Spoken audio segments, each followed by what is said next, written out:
Hey there, welcome to LSAT Demon Daily. I'm Nathan Fox, one of the co-founders of LSATdemon.com. With me today is Erik Johansson. He's a teacher with us at LSAT Demon. We've got an email here from, I'm not sure if I want to say the name. An anonymous student who was in my class last night.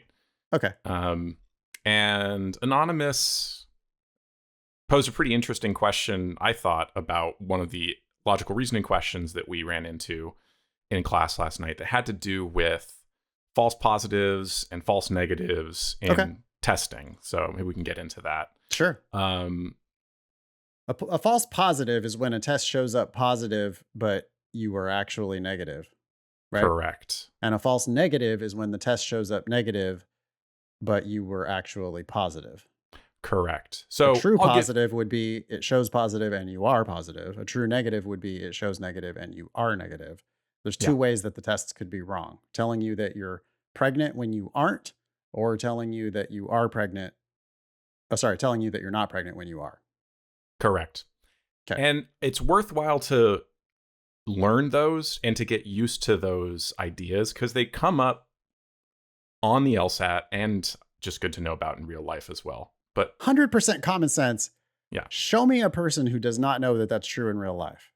I mean, I understand that there might be people who aren't focused on it and who get intimidated if a question starts dealing with those issues.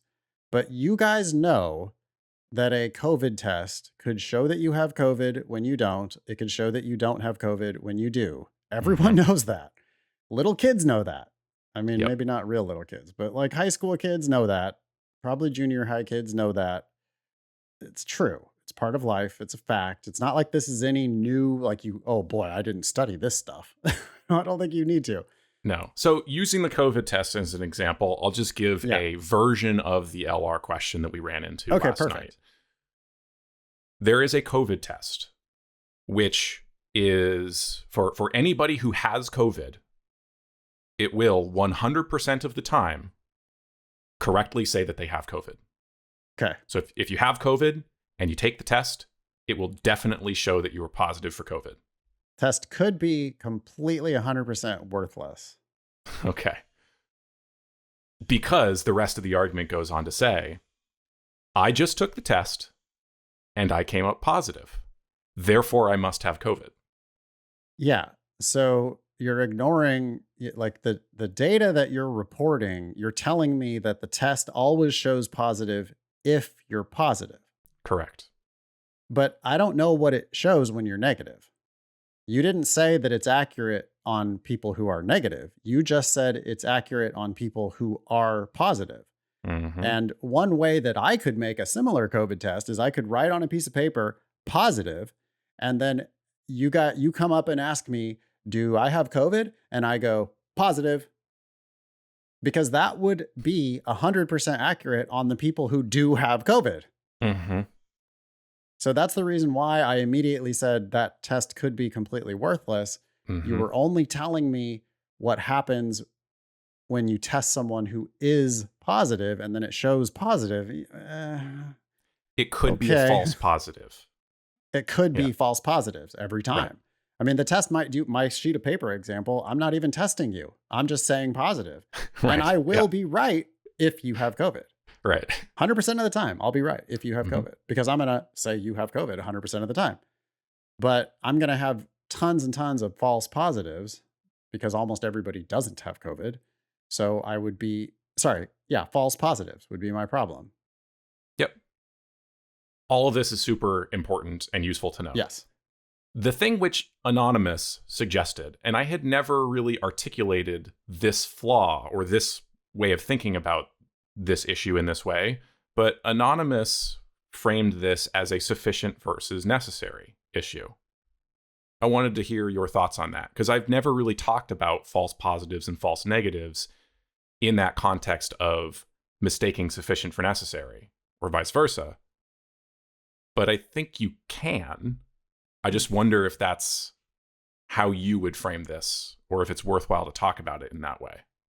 I just doubt Anonymous's premise here. Anonymous just says, since false positive and negative concepts can be somewhat confusing unless they have been previously studied in depth, I think it would be easier to work these questions as necessary or sufficient questions and not bother with the false negative, false positive, false negative quicksand at all.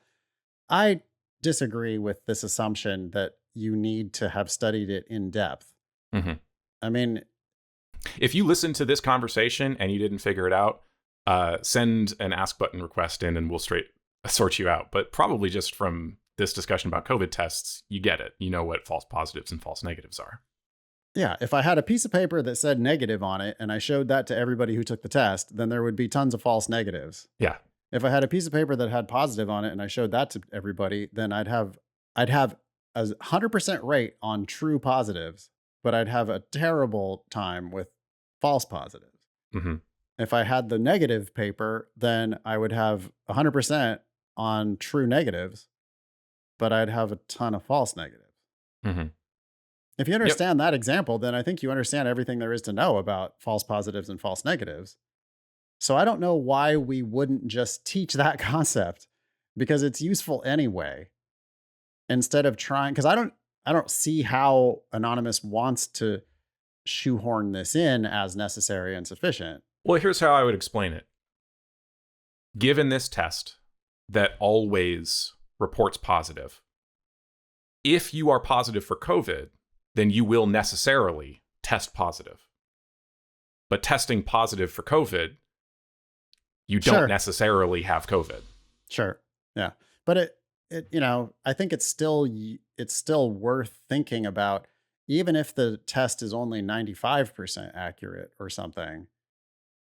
And also, if we start explaining this in terms of necessary and sufficient, people aren't going to know what the sufficient condition is. They're going to Yeah. think, oh, so if it shows positive, I definitely have COVID. No, it said if you have COVID and you take this test, it will show positive.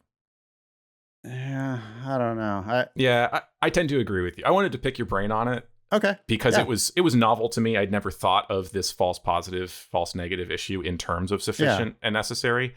And I think you can talk about it that way. And obviously, sufficient versus necessary is a really important thing to master Yeah. for this test and your Yeah. future legal career. But I tend to agree with you that it might be overcomplicating this issue, and that's probably just more intuitive to learn what a false positive is. I and what a false understand where negative is. Anonymous is going. I've just never had any problem explaining false positives and false negatives. So Anonymous is like inventing a problem for LSAT teachers that, in at least my LSAT teaching experience, doesn't actually exist. That it's just, it's not that complicated, dude. If you want a refresher on false positives and false negatives, let's talk about any test, pregnancy test, COVID test, whatever other test. And let's talk about what a false negative looks like. And let's talk about what a false positive looks like. And then 15 seconds later, everybody's on the same page. Yeah. So, no, I do appreciate it, though. I'm always interested in learning about new things. I mean, but what would we do then? I mean, that can't work if the test is only 95%, right?